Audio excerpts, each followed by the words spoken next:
Aujourd'hui, sur Critic Eye, on va parler d'une œuvre de dark fantasy un peu particulière.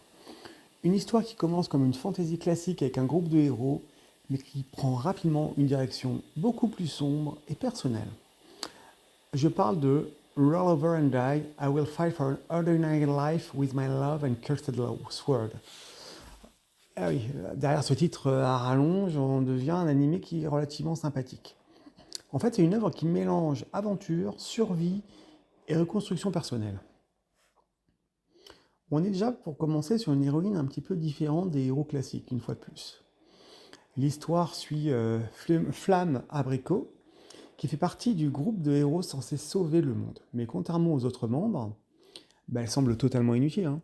Sa seule compétence est simple, c'est une capacité appelée inversion, que personne ne comprend vraiment. Et résultat, elle est mal considérée dans le groupe. On la voit comme un poids. Elle n'a jamais vraiment trouvé sa place. Et très vite, l'histoire montre que ce monde de fantaisie n'est pas aussi héroïque qu'il n'y paraît.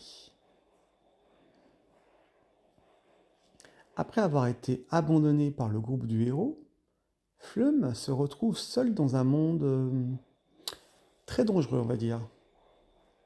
C'est à ce moment-là qu'elle obtient une épée maudite. Et ce moment marque un tournant. Sa compétence que tout le monde pensait inutile révèle simplement en réalité un potentiel beaucoup plus puissant. Mais ce pouvoir n'est pas gratuit. Chaque combat devient un véritable risque pour elle. L'histoire devient alors moins une quête héroïque classique et davantage, on va dire, une lutte pour survivre et trouver sa propre voie. On est sur des thèmes un peu plus humains. Après, une relation femme-femme, mais bon, ça quand même ou pas. Ce qui rend Roll Over and Die intéressant, c'est que l'histoire ne se concentre pas uniquement sur les combats. Elle parle aussi de confiance, de reconstruction, de relations humaines. On est à la limite de la philosophie psychologie. Flamme rencontre des personnes qui la voient autrement que comme un simple outil. Et peu à peu, elle commence à construire quelque chose qu'elle n'avait jamais eu. Une vie à elle. On est quand même sur une dark fantasy, ne vous en trompez pas. Et simplement qu'on est sur une dark fantasy, on va dire accessible. L'univers reste sombre, le monde est dangereux, mais l'œuvre équilibre cela avec des moments plus humains et de relations entre les personnages. Ce mélange entre dark fantasy et aventure permet quand même un petit peu de donner à l'histoire une tonalité assez particulière. Ce n'est pas seulement une histoire de combat contre des monstres, c'est aussi le parcours d'une personne qui essaye tout simplement de se reconstruire.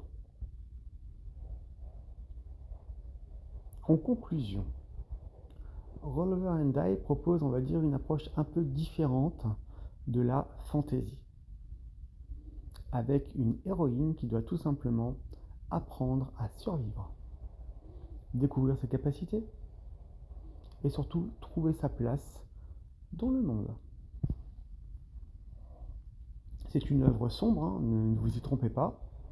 C'est une œuvre sombre par moments, mais aussi centrée sur l'évolution de son personnage principal. Et vous?